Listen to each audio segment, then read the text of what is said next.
আজকে বানাবো পোলাও। পোলাওয়ের জন্য এখানে দারচিনি, তেজপাতা, লবঙ্গ, এলাচ, এদিকে আদা বাটা, কাজু, কিশমিশ নিয়ে নিয়েছি। এখানে দারচিনি, এলাচ, লবঙ্গ, তেজপাতা এগুলো সব তেলের মধ্যে ঢেলে দেবো। সবাই ঘি নেই, আমি তেল নিয়েছি, সাদা তেল। বাড়িতে খাবো ওই জন্য সাদা তেল, আমরা ঘিটা একটু কমই ইউজ করি।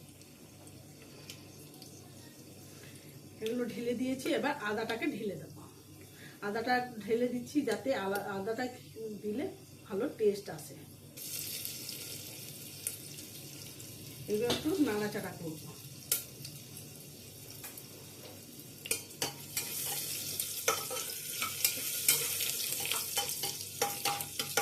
তারপরে কাজুটা ঢেলে দেবো।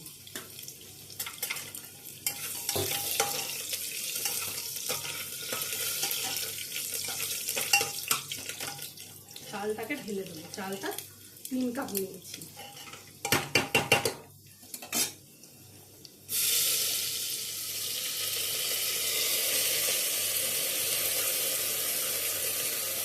চাপ নিয়ে নিয়েছি, এটাকে আবার একটু নাড়াচাড়া করবো।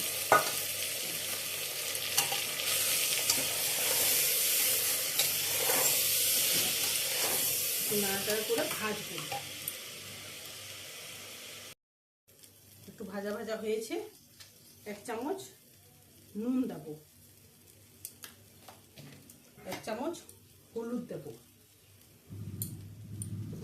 আর একটু দিয়ে দেবো। কিশমিশগুলো ঢেলে দেব। এখানে জলটা 3 কাপ চাল নিয়েছি, জল নেব 6 কাপ। এই জলটা ঢেলে দেব।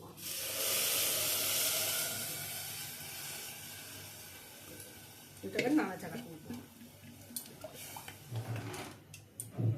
নাড়াচাড়া করে ফুটতে দেব।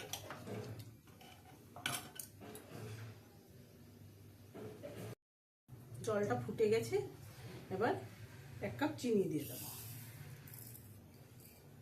3 কাপ চালে 1 কাপ চিনি দিলাম, মানে যার যেমন পছন্দ করে সেই রকম। আমরা একটু মিষ্টিটা কম পছন্দ করি, তার জন্য অল্প চিনি দিয়েছি। 3 কাপ চালে 1 কাপ চিনি দিয়েছি। এবার এটাকে ঢাকা দিয়ে দেবো। প্রেসার কুকারে একটা সিটি বাজবে, তারপরে বন্ধ করে দেবো। গ্যাসটা বন্ধ করে দেবো। হয়ে গেল আমার পোলাও। একটা প্রেসার কুকারে সিটি বাজলে বন্ধ করে দেবো, তারপরে 1 ঘন্টার মতো থাকতে দেবো, তারপর হয়ে যাবে।